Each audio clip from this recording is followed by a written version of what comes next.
Binders are ubiquitous in litigation because they are an excellent way to organize, learn, and work with information. Binders are modular, portable, agile, and personal. They let you rapidly switch between cases. They let you bury yourself in what's critical to the task at hand. They let you customize your critical collections of documents with handwriting, highlighting, and post-its. Binders, in short, aren't going anywhere, nor should they. And to celebrate that, here are 3 litigation binders I've found incredibly useful in my law practice. These are the working binder, the argument binder, and the trial binder. Let's take them in order, starting with the working binder. For every case, keep a working binder. It's a key piece of your litigator workflow that will hold the materials you most often reference in the case.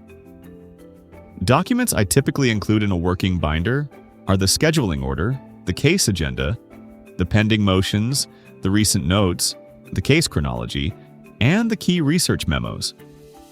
I also include some foundational documents. For example, in a civil case, this would be the complaint and key court rulings. In a criminal case, it would be the indictment and key 302s. When do you use your working binder? All the time. If a client calls with a question about a due date, grab the working binder and look at the schedule. If you are heading to a meeting to discuss next steps with the team, bring the working binder with your agenda and the pending motions.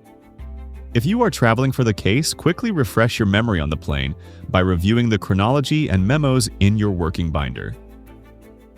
The working binder is the ultimate tool for context switching from one case to another. Opening it immediately snaps you back into that case and all of its details. Accordingly, you need to make sure you always update the working binder with fresh material. Add new court orders, notes, and memos. Supply it with the latest agenda and chronology. And as importantly, get rid of material that is no longer current.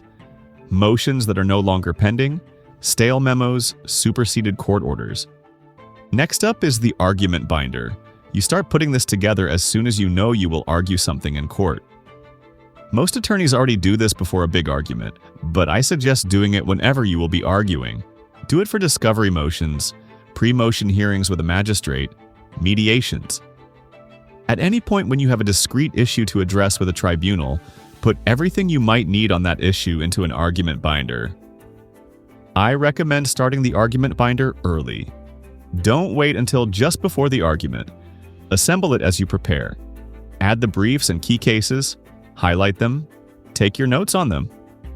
This way, the argument binder grows with you as you refine your presentation.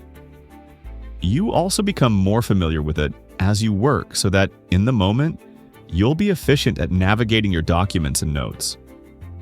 Finally, the trial binder. As the name implies, the trial binder is the binder you carry every day at trial. Where the working binder holds the context for the whole case, the trial binder contains the context specifically for trial. It is central to effective trial organization.